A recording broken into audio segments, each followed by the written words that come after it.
Let's get it started. Oh yeah. Let's get it started. 30 days straight. When he makes his first 10K trading, we're gonna be going on a vacation fully paid by me.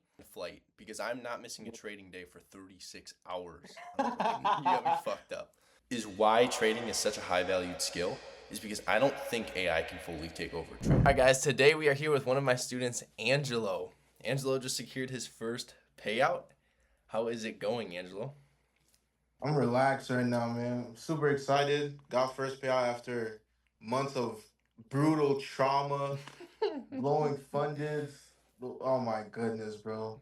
Yeah. So I guess Super. let's kick this off strong. Tell us your story. I guess from as far as you really want to go. What is your story? How you found Um, trading? my story and trading back in high school when COVID happened, we were in quarantine.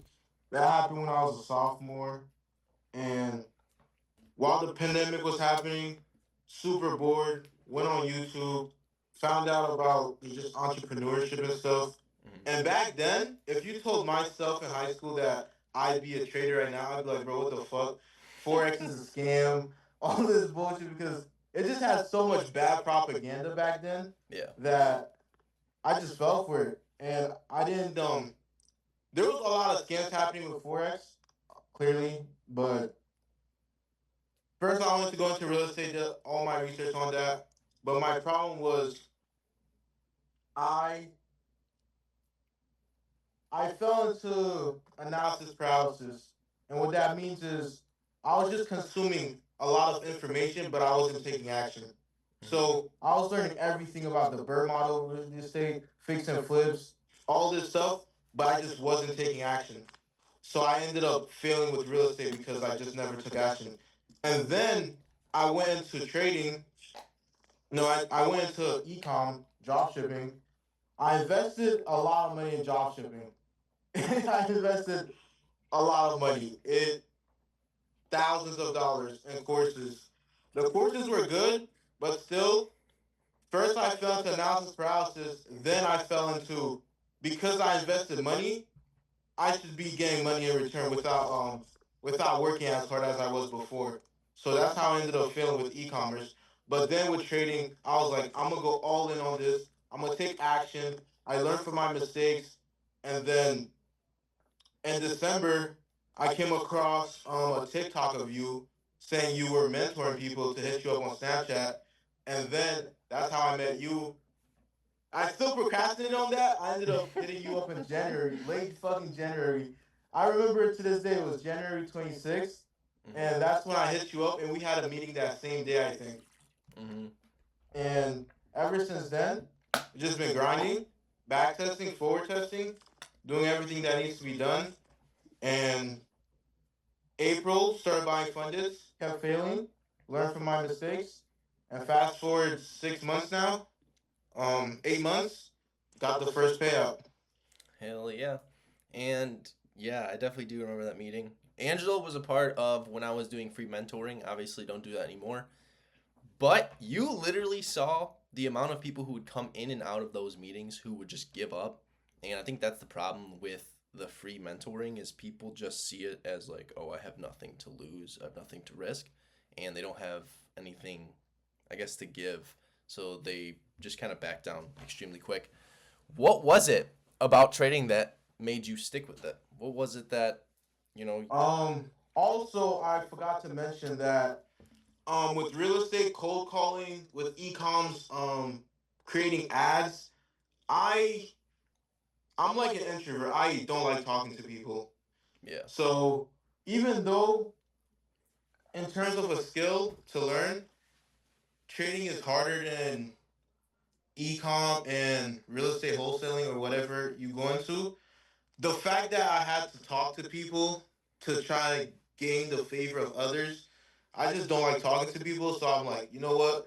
I'll take the extra climb on the hill, on the mountain, just because with trading, it's just you in the charts. You're just working for yourself. If you fail, that's on you. If you're winning, that's on you. Yeah. All accountability is on you. Everything is your fault. Your success is your fault. Your failure is your fault. And that accountability that you have to get better, you have to work on yourself, you can't blame anyone. That's what really got me into trading and locking in on it. Yeah. Um, what would you say to yourself a year ago from today? So you basically started, let's just say a year ago, with meetings with me. So where you are now, your first payout, what would you, I guess, say to yourself or want to do differently a year ago from today? A year ago, if I were to give myself advice from a year ago, I'd probably tell myself make trading as simple as possible. Don't overcomplicate it. Um, I didn't end up overcomplicating because of how when I started learning how to trade and when I met you, I only learned one model, which was the breakout model, and then I switched to what you're trading now, what we're trading, which is liquidity and stuff like that. So I didn't really have that overbearing like knowledge of different strategies. So I think with that, I ended up getting really lucky with that because a lot of people end up switching to so many different model trend line, supply and demand, all that stuff. So an advice that I tell people, younger traders, or me from a year and a half ago is make trading as simple as possible. Just find a model that's as simple as possible. You back test it, it works. You forward test it, it works. And then just go get your funded or start a live account, whatever works for you. Just make trading, just simplify trading. It doesn't need to be overcomplicated. Trading's already hard enough psychologically, so Yeah. no need to just make it complicated on your brain. Right. Um, I think, okay, what would you say your biggest struggle from when you started to now with trading was? What do you think the biggest obstacle was that you had to overcome? A biggest obstacle. Yeah. I know you remember this.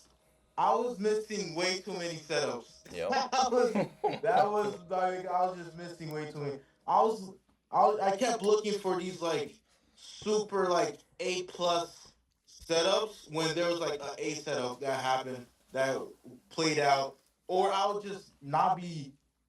Another thing I had to overcome was you remember this. It was hard for me to look at the lower time frame. I just kept looking for liquidity on the 30 minute, and I never tried to look for internals. Yeah. Yeah, And you were only looking at that 30 minutes. that definitely hindered my progress. Right. So I think so seeing the people who failed or who gave up and then seeing you, I think a huge difference is not only the psychology part of trading, but it's also, learning from your mistakes, journaling. Like, dude, if we opened up your journal and we went to your first trade compared to yeah, the last trade you just took, I think it's a night and day difference. And yeah, it's less than a year, right? Less than a year apart, and it's been that big of a difference. I think what a lot of people struggle with is, you were talking to me about this yesterday, was that, you know, you feel like you're not making as much progress now as you were in the beginning, because when you're learning trading, getting 1% better every day is so fucking easy. But once you understand what you're doing and you're looking for the same thing every day, it doesn't seem like you're progressing as much as you actually are. for sure. And I think that kind of shies people away once they learn a strategy. They think they're not doing enough, but they are doing enough. It's just simply falling in love with the process, getting better every day. So I think Yeah. you've been overall pretty solid with that. Um, but what is one takeaway from trading that you got away with getting just your first payout? What is one takeaway that you weren't doing before that you now are doing that secured that payout? One takeaway that I wasn't doing before. Wow, Mm-hmm. that's a difficult question because you already know I already said you gotta follow your rules. Gotta I guess one takeaway that I wasn't doing before. Like unprofitable you, right? You're struggling to pass an eval, but then Yeah.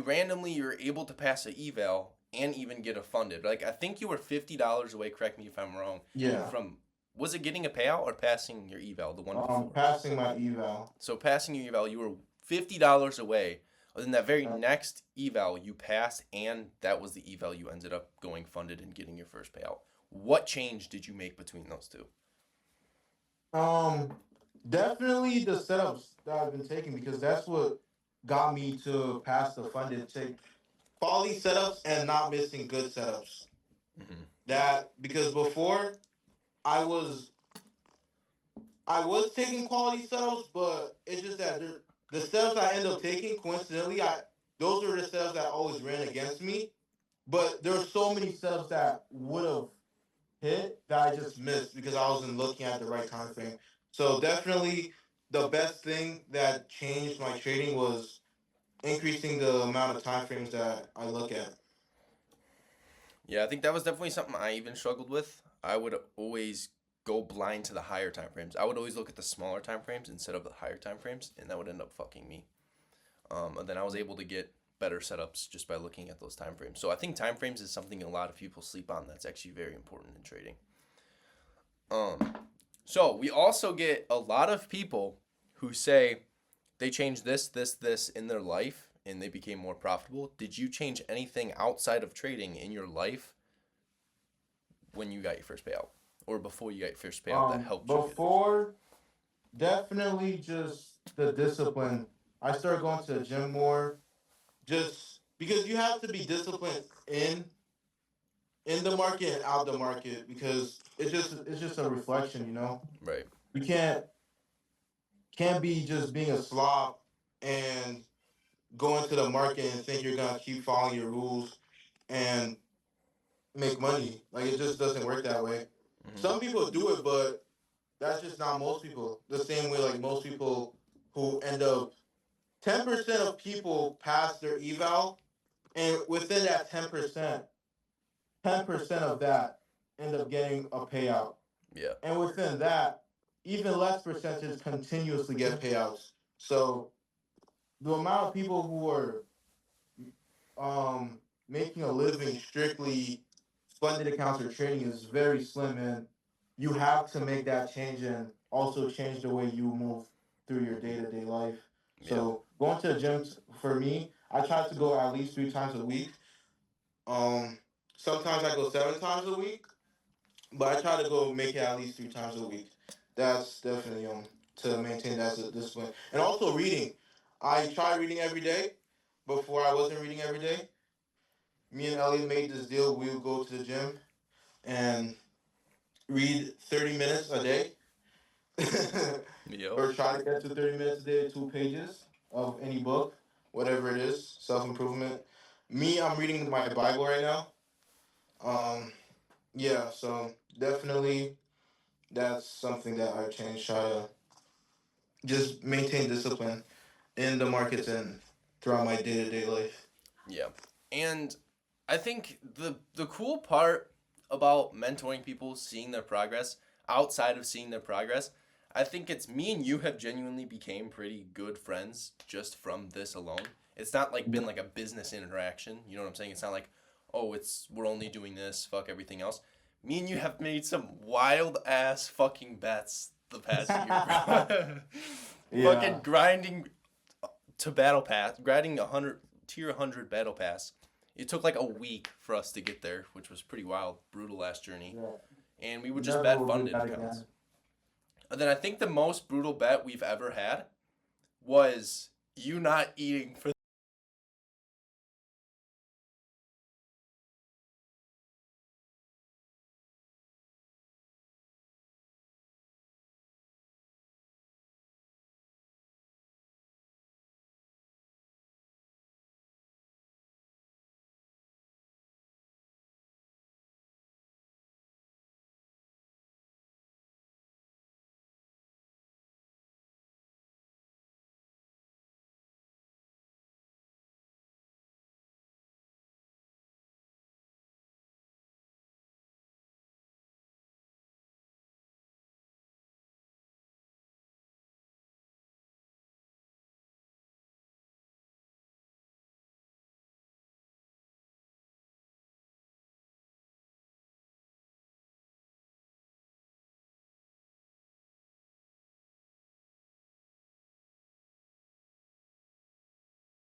Oh Oh no, my dude, that was goodness.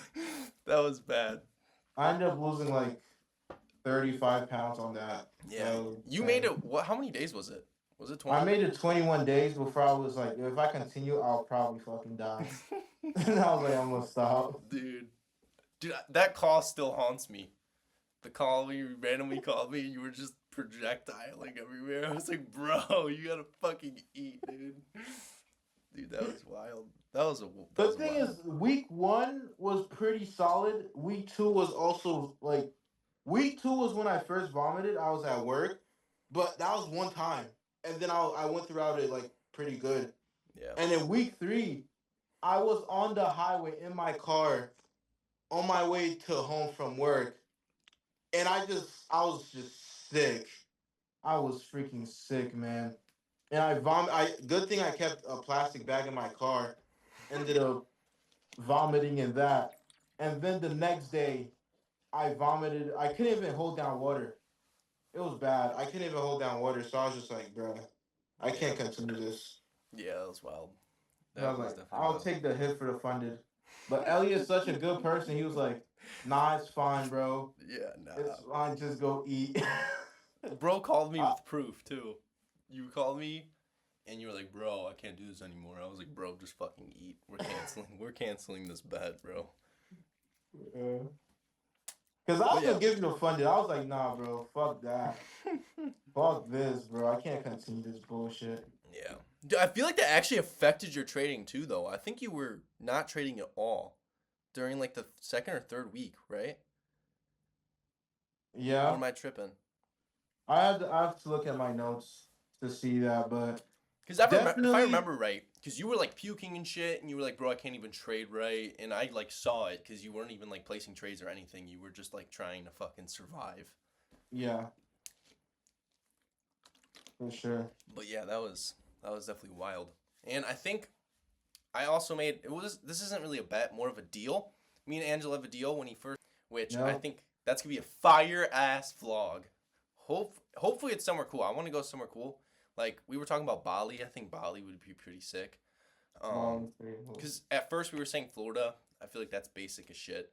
We're gonna have to turn it up a notch and go to like somewhere crazy. So Somewhere where the USD just goes a lot further and it's a lot cooler. yeah, and the thing about Bali though is it's a 36-hour flight. So we definitely have to make this trip if we go there like a weekend. We're gonna make freaking TikToks trading while on vacation. Yeah, It's gonna be cool, man. that's I'm gonna be super fire. excited. That's gonna be fire. I guess next question. What are your goals moving forward trading wise? We'll go outside of trading wise next. Um, outside of trading, my goals is definitely this. Obviously, is relating to trading, like making up to move out, making up to retire my parents, have that financial freedom. Because my goal since I was 16 when I found out about real estate was the big three: financial freedom, location freedom, and time freedom. That's the big three that's most important. Money does not buy happiness, but with these three, you can definitely be fulfilled in life. Right. 100%. Yep.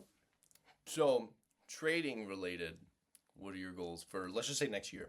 The next 365 days. Next year, definitely want to hit a 10K month. 10K month. 10K month. Hell yeah. Yep. Hell yeah. Um I don't think that's too much of a far reach. Like I'm basically like I'm comfortable with passing fundeds. mhm. Comfortable with taking trades while funded. The psychology is right. Not afraid. Yeah. Our If I blow next their account, I don't care. So it's just a scale plan. yeah. Our next student interview is going to be when you hit that 10K month. So this isn't going to be Yeah. the only one.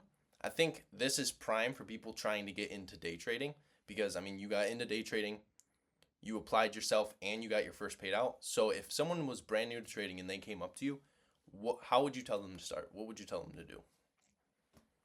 Um, Like they don't know a damn thing. They don't know what a be candlestick be is. ready to fail a lot. If you can't handle failure, trading is not for you. Like you're gonna fail a lot. You're gonna be down, and the market is gonna kick you while you're down. The market does not care.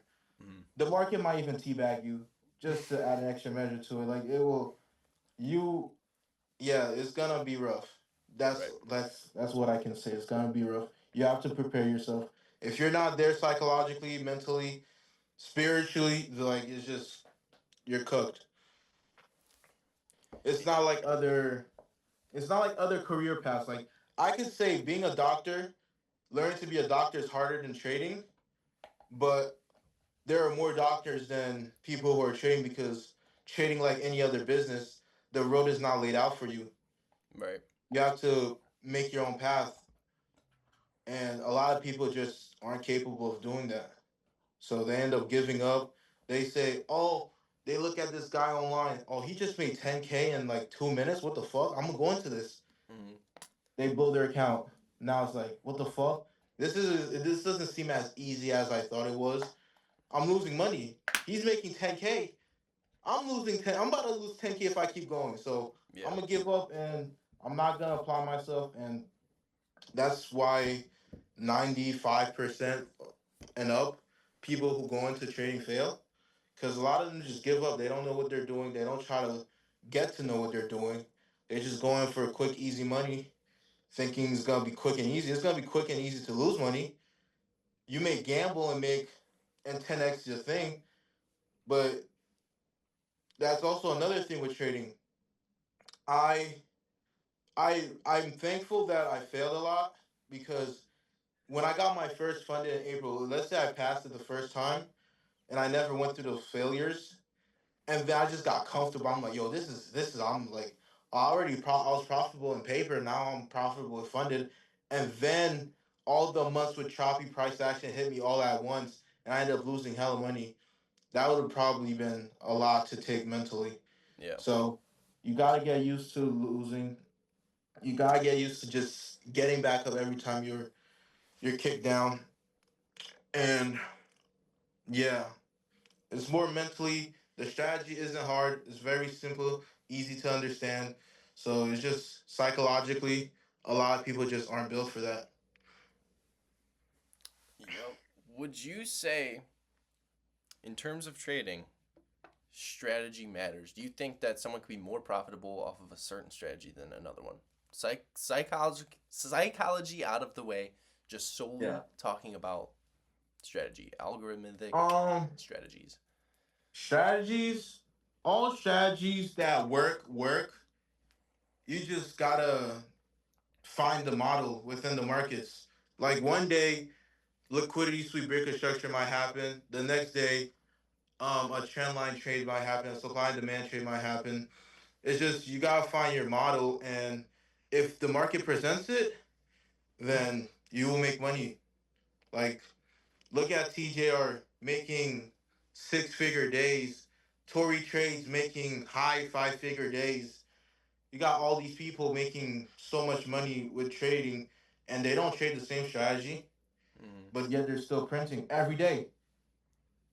TJR, Tory, PB Trade, all these people will print tens of thousands in a single day with different strategies. So that means all their strategies happened during that same market session from 9:30 to 11 whenever they stop trading. Yeah.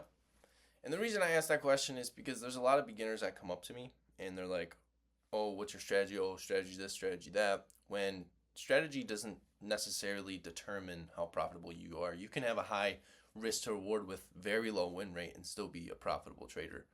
I You know? think trading discretion is so huge in trading. And you have these AI bot fuckers who will make AI trading bots, and those are solely behind the strategies. And what you see is you see these people promoting these AI bots, and they might be good for 3 months, 4 months, but then they fail miserably because they do not have a human trading discretion. And people say, oh, you can copy human discretion. Well, if you could, and put that into an AI bot, then these AI bots wouldn't be going, dark under the tunnel failing, right? Because what makes a profitable trader is the discretion, which I think if trading was fully AI, just AI trading all the time, the markets would be completely different because it's just AI, no human interaction in the market. It'd be different. I don't Yeah. think it would be a very good thing. So I think that's also why trading is such a good thing because I don't think our jobs can get taken. Yeah. It's not. It's not. I don't think it's possible for trading to get taken because unlike other things where it's supply and demand, like like a factory worker, they make whatever the factory's building and then the company owner sells it. Us trading, it's us in the market. You Hmm. can't replace that because we're not really supplying to anyone. We're just looking at how the stock market is moving, how the S&P or QQQ is moving, and we just go based on that. So for us, for day traders or profitable day traders to end up losing whatever they have, the market would also have to go down. So everybody would be cooked. Yeah. Yeah. If a random person came up to you, right, and they said, "How can I start trading?" Yeah. in terms of learning from YouTube, like what YouTube videos to watch, or a course or a mentorship, what would you tell them? First, I tell them if trading is what they really want to get into. So I tell them to go on YouTube, recommend them some people who their strategies are simple. They simplify trading, like PB Trade, PB Trade, PJ Trades, um, a TJR boot camp from years ago, or whatever it is, right? Mm-hmm. See if watch a few videos, see if trading is for them. If it is, then good. Go with get a mentorship. Find someone whose strategy you also resonate with, and go all in with them. Go all in with them, and lock in because, like I said, a lot of people go into trading thinking it's quick, easy money, but when they see that, oh, I'm losing money. What the heck? This guy didn't make it. I thought I was gonna make easy money going into this. So that's what ends up with people just going. And that's also what makes people say trading is a scam because they go into it thinking they're gonna make quick and easy money when Mm-hmm. that's not the case. So you gotta find that trading is the right thing for you, and then move forward like with that. Yeah. The same you have to prospect trading the same way when you're in high school and you have to prospect colleges. You gotta do the same thing with trading. Mm-hmm. Yeah, I think a huge thing is like if you're gonna buy a course or a mentorship, you have to truly trust that person because I think there's a Yeah, lot of gurus now. Like you were saying with forex, I used to trade forex, and obviously you remember that because that was not even yeah, a year ago. yeah, I switched to futures, and when I switched to futures, I made a way more money than I was in forex. I yeah, think solely because I was just dumbing down my trading. It was so much easier. I was looking at 8 forex pairs compared to 2 fucking future yeah, contracts. And I think the biggest takeaway on that is solely the fact that you're dumbing down your trading, you're making it more simple on yourself, you're looking for the same thing every single day. And I think if you go and let's say YouTube, if you go YouTube and you learn from PB Trades videos, you learn from TJR's videos, you learn from PJ Trading videos, and you look at all these different YouTubers, I think you're going to be running around in circles because they all have different strategies. So I yeah, think if you were to say, or if someone were to come up to me and ask, YouTube wise, who should I learn from? Obviously, pick one person and just stick with that person. But the only yeah, problem with YouTube is they have to have basically their entire strategy on the internet because if they only have bits and pieces, you're not going to know where to go next. You're going to have a lack of direction. yeah. But that is definitely a question I get asked a lot. And another question I get asked a lot is how much money should I start trading with? How much money should you start trading with? It all depends, to be honest. You could start with as little as $50. 50 buckaroos? $50. You can start as little as $50, man. There are some cheap funders right now, especially if there's like the Black Friday deals where we're buying a lot of funders for super cheap. Yeah. And Christmas is around the corner, so prop firms will be doing a lot of Christmas deals. But make sure you're profitable on paper before you go dumping your money on funders because you're not gonna just go in there and pass the eval and then because you have to pass the eval. If it has a consistency rule, you have to make sure you're below that consistency rule. And then when you're funded, you have to how very many trading days you need, and then you get a payout. If you're not profitable, that is an impossible task. You're not doing that. So make sure You have your strategy, it works, and then you go into Fundus. Don't just hop into Fundus thinking this is sweet. Like this game is not sweet, man. Hmm. So one thing a lot of profitable traders, including myself, talk about is the fact that trading gets super boring once you do become profitable. Have you gotten to that point where it's just repetitive, boring shit? Or do you still think trading's the most fun thing ever? Um, Gamified. it's boring, but what also helps me get through that is the live trading that we do on Discord. Get Link into in the the free description. Discord, join the live tradings. Links in the Yep. description. Well Links read. in the description, man. We have a blast over there. We laugh. We look for markets. There's a video of us trying to pass our evals, Yeah, and we that were was just fire. laughing, trying to close the trade as fast as possible before it cooked our consistency rule. So definitely having a group of like-minded individuals definitely brings like the fun back into trading once it gets super Mhm. boring. Oh, 100%. Yeah, I was trading alone for the longest time and it was so fucking boring because you're just looking at charts 24/7.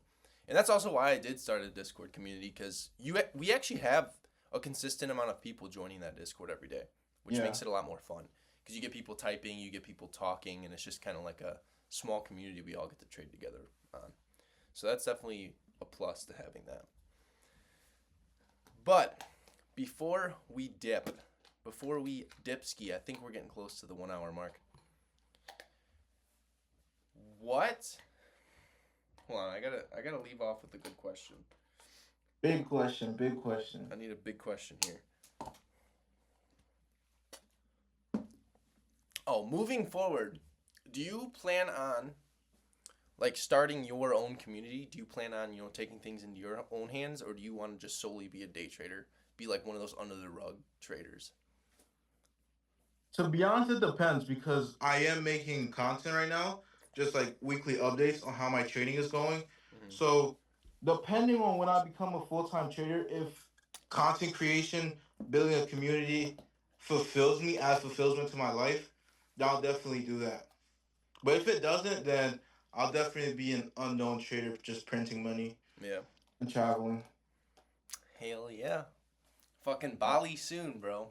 Bali soon, Bali bro. fucking Hopefully soon. before my birthday, man. We got 4 months. That'd be fire. That'd be fire. That would be fire.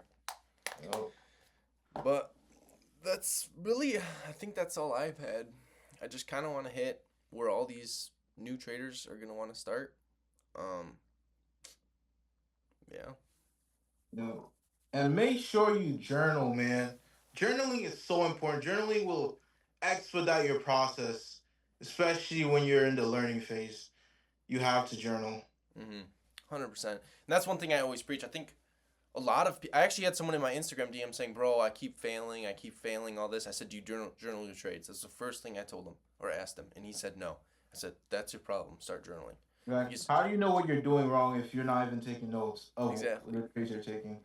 So Yep. Journaling is definitely going to be your way to profitability. I remember in the beginning when I was journaling trades and I was taking a few trades, I showed you a trade that I took that ended up not going my way.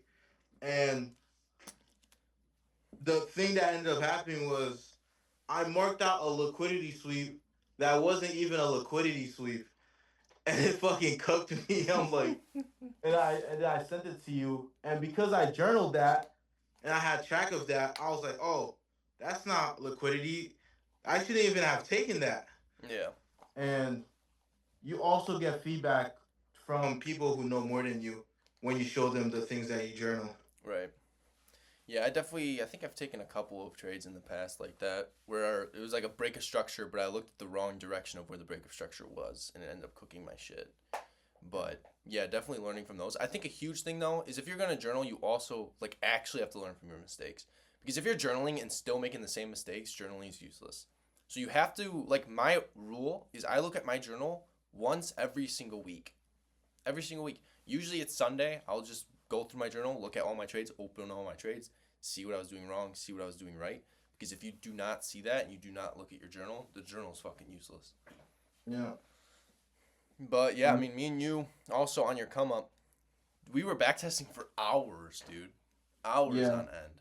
2 hours back testing sesh. We were in meetings for 3 plus hours, Yep. just talking about trading and other stuff. And also another thing is with trading, journal your trade, but when you go into the market, that daily bias that you have, you can't marry it. Like Mm-hmm. there's so many times where it's bullish on the daily or weekly or no 4 hour, but market is showing clear rejection. But because you come in with that bias that oh it has to keep going up or it has to keep going down, you just avoid the clear sign that it's gonna reverse and a trade presented itself for reversals, but you just missed out because you weren't looking for that. Yeah. So Yep. But yeah, I mean, now you got your payout. You know exactly what you're doing. You just gotta continue doing that, and GG's. 10K month might be next fucking month. Who knows? I wish with this December price action, holy. Yeah. I mean, at the end of the day, though, as long as you don't care about the monetary and you care about getting better at the skill, continuously getting better, taking better setups, you're gonna hit it before you even know. You're not even gonna fucking notice. Yeah. So I think securing that first payout was huge because now you know what it feels like, and now you know what it takes to get there. Yep. So we will have another meeting once you hit your 10K month, and obviously, Hopefully, it's within the next 6 months. That would be nice. hell yeah, hell yeah, and vlog in the. Hopefully, you hit your first 10K month, and that's gonna clear your 10K in trading. First 10K Yeah. month, clearing 10K, going on a vacation, Yep. And quitting my job. and quitting your job. Yeah, I think a huge thing about me and my job was it was holding me back so much, bro. And I finally pulled the trigger, and now I'm just stress free trading. I think when you pull that trigger, it's a huge emotional change, though, because now you're solely relying on your trading income to support you financially. But if you don't make it a big deal, it's not a big deal. Like, I didn't make it a big deal at all. Just continued doing my shit every single day. Woke up late as shit, like on Friday. Most people were like, oh my God, what the fuck am I doing? I just hopped on the charts, saw an obvious continuation, and made $630 in 20 seconds. So as long as you don't make it a stressful thing, that transfer from job to trading is stressless. So I Yeah. think that's one thing you're definitely. It's gonna be a big change for you, but as long as you don't make it stressful, it's easy work. For sure. And what is your last question? What is your monthly goal? So how much do you have to make consistently to move out? And Consistently. where do you want to move out to? Oh man. Like out of state? Um. Definitely out of state. I was thinking I want to make enough, like probably like 10K or more, because I want to help my family and stuff. Yeah. Retire my parents. So I want to make enough to where it's comfortably supporting my new bills and comfortably supporting these bills that my parents have right now. Hmm. So probably 10, 15K before I move out. And I'm looking to moving to like Fort Lauderdale because Miami's kind of degenerate. Yeah. Fort Lauderdale is really close, like 2 hour drive. Plus, it's pretty nice views and just probably better community over there than just people trying to just network, use you, just do a lot of bullshit in Miami. Yeah. Yeah, and I think like me personally, I think I'm kind of similar to you in terms of trading. Like I don't majority of the traders are degenerate as shit, and I don't like the majority of traders. Just because of like the vibes they bring off, they give off like I wouldn't be friends with them. I think I'm gonna be more under the rug type of trader in terms of my friend group, right? I want like a very chill friend group of like traders or entrepreneurs that just have our heads over our shoulders and just fucking grinding our asses off. Yeah. So, but yeah, that's all the questions. Appreciate you for your time and Anytime, man. can't wait for the next interview. Bali trip's gonna be fire. Honored to be here, man. Thank Hell you. yeah, of course.